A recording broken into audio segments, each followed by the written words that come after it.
I used to get pretty depressed about climate change until I did some research and found out that China is almost single-handedly saving the planet. China just tripled their new solar energy production in 1 year. At just 17% of the world's population, China is now home to 80% of the world's solar production. They produce a third of all renewable energy, 3 times more than the United States, who is now producing more crude oil than any country in human history. Over the next 5 years, China will build as much renewable capacity as the rest of the world combined, plus an additional 30% on top of that. Meanwhile, the United States is restricting the trade of affordable Chinese solar panels because theirs can't compete. China also plants more trees per year than any country in the world.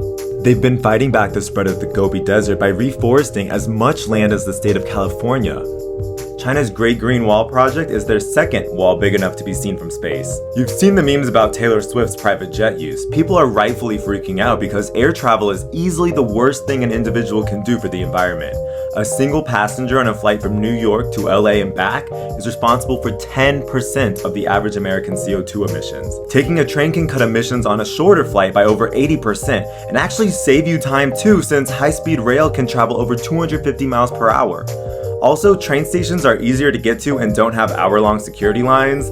That's why I'm freaking out over the fact that China built 68% of the world's high-speed rail in just 15 years. High-speed rail is going to be the only sustainable way to travel quickly, and it's cheaper than flying too. It costs around $80, 1/3 of the price of flying, to take a high-speed rail train from Beijing to Shanghai. And if you're on a budget, you can take a slower train for as cheap as $20. For reference, that's around the same distance as New York to Chicago. Also, China is the leading producer and purchaser of electric vehicles, producing and purchasing over 5 times as much as the United States, who's in second place. Meanwhile, the United States has banned Chinese electric car brands from selling their superior quality and much more affordable cars to us. Apparently, there are now several smaller EV models that sell for under $10,000 in China, and they're actually nice and high-tech. The savings come from the insanely efficient and automated factories they've developed. Meanwhile, Tesla, one of the biggest companies in the United States, manufactures over half of their cars in China, so they're responsible for our production too. And the EU just hit China's biggest EV company with a 13-month audit to make sure that the government hasn't been unfairly helping the company develop its technology. We can't have governments helping to develop technology to save our planet from destruction, guys, because markets. But by doing that, the EU is admitting that socialist economies have an advantage, yet they're the ones saying that socialism can never work. Do you see how ironic it is that these capitalist countries have to use their governments to keep their failing industries alive because they can't compete with China on a free market? Gotta save the corporations at the expense of the consumer and the planet. When I visited Shenzhen, the streets were covered with a brand new fleet of electric taxis. The entire world needs to follow China's rapid pace if we want to prevent rising sea levels, massive crop failures, and extreme natural disasters that a few degrees of warming can cause. But the rest of the world is still too subservient to corporations and profits to prioritize this. But the only reason China can prioritize all this is also the reason why they're the biggest polluter in the world.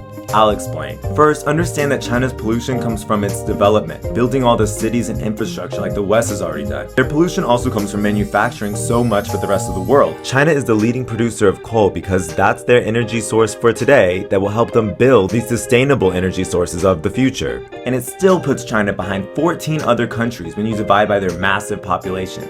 China pollutes way less per person than Japan or South Korea, while Australia, Canada, and the US all pollute almost 3 times as much per person. China has taken over 28% of the world's manufacturing and is the biggest trading partner of 120 of the world's 195 countries. Look around at all the clothing, electronics, machines, and even the phone in your hand. So much of it was made in China. In a sense, the world is exporting all of their emissions these products cause to China. We all do this because China made it so that the corporations need what they have. It's profitable for the corporations to play by China's rules because they've developed the best factories, have the most experienced workforce, and now have the largest middle-class consumer market. China understands that controlling production is the only path to sovereignty in this capitalist world. They chose to use capitalism's short-term profit-seeking against itself to bring a large share of the world's production under their control. And along the way, they had to pollute their own country a ton for foreign corporations to profit. They had to bring that money in to build their own production. And now they can afford to manufacture and develop all this green tech and focus on long-term goals. No capitalist countries can start a war with them or try to redirect their production to short-term profit-seeking. because the corporations in charge of the rest of the world are too invested in China now. They obey short-term profits while China is building the green economy of the future.